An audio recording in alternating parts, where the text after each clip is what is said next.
You know that feeling? You're at a family dinner, you've eaten your weight in mashed potatoes, and you're trying to make a graceful exit. You say, "All right, I should get going," and suddenly the mood shifts. Your mom looks at you, her eyes wide with the sorrow of 1,000 abandoned puppies, and says, "Oh, you're not staying for the pie? After I spent all day making your favorite?"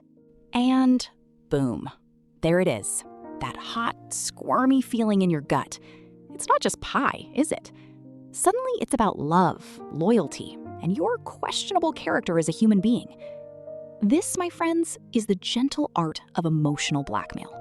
It's a manipulation tactic so sneaky, it often comes disguised as love, concern, or just kindness. It's the timeshare presentation of feelings. You think you're just having a conversation, but you're about to get locked into a lifetime of guilt. So let's pull back the curtain on 4 of the most common, deceptively kind phrases people use to control you, and what's really going on when you hear them. Because recognizing the game is the first step to not playing. First up, the heavyweight champion of emotional blackmail. If you really loved me, you would. This one is a classic. It's so effective because it takes your love, the purest, most wonderful thing about you, and holds it for ransom. It turns a relationship into a constant pop quiz, where you have to prove your affection by doing exactly what the other person wants. Imagine your brother, let's call him Kevin, wants to borrow $5,000 for another one of his brilliant business ideas, which this time involves artisanal toast for dogs. You know Kevin's financial history is basically a series of unfortunate events.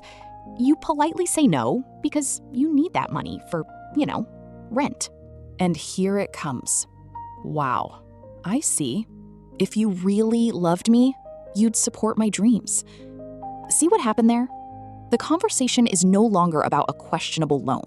It's now a referendum on your love for him.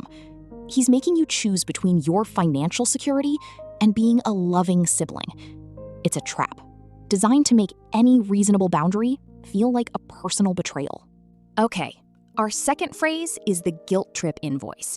After all I've done for you. This one is particularly nasty because it takes genuine acts of past kindness and weaponizes them. Every meal, every ride to soccer practice, every dollar spent on your braces is suddenly entered into an emotional ledger. And guess what? You're always in debt. Let's say you've landed an amazing job opportunity in a new city. You're excited, you're packing boxes, you're dreaming of a life where you don't run into your high school gym teacher at the grocery store. You tell your dad, and his face falls. You're moving? After we sacrificed so much to give you a good life here? We stayed in this town for you. The subtext is clear. Your success and happiness are a betrayal of their sacrifice. They're not celebrating your wings. They're billing you for the nest. True support doesn't come with an itemized invoice. This tactic keeps you small and obligated, making your own adult life feel like an act of profound selfishness instead of a natural progression. Which brings us to our third phrase, the master of passive aggression. Don't worry about me, I'll be fine. This is the emotional equivalent of a sigh that could power a wind turbine. The words are technically reassuring, but the delivery, the tone, the 1,000-yard stare into the middle distance, it's all designed to make you feel like a complete monster. You're invited to your friend's destination wedding, the same weekend as your family's annual barbecue. You explain, apologetically, that you can't make the barbecue. Your aunt says, "Oh, honey, you go have fun. Don't you worry about your old auntie. I'll be fine, all alone, with this giant potato salad I made just for you." See, she's not telling you to feel guilty.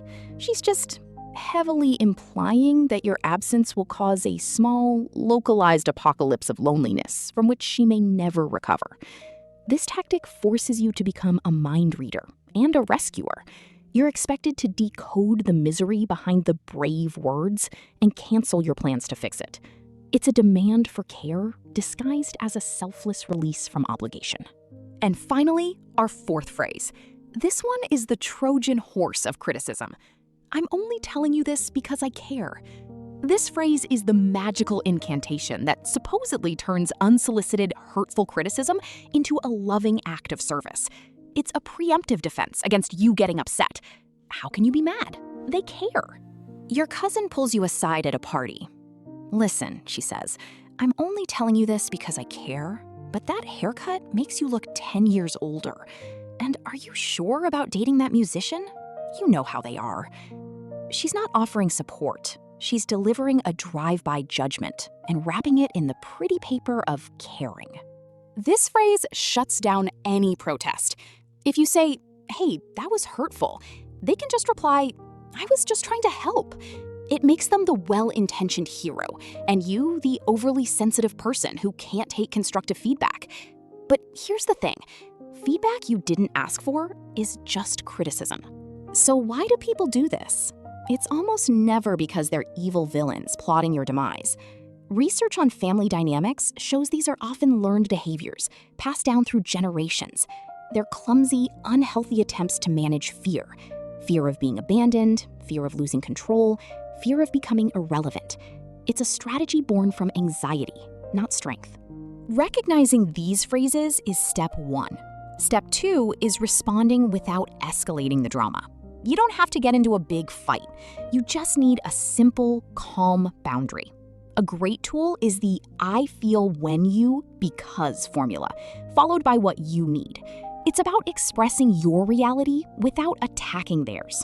So when you hear, "If you really loved me, you'd lend me the money," you can say, "I feel pressured when our love is connected to a financial decision.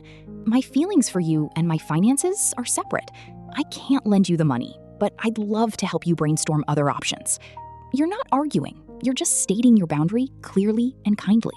Setting boundaries can feel terrifying at first, especially if you've been conditioned to feel responsible for everyone else's emotions.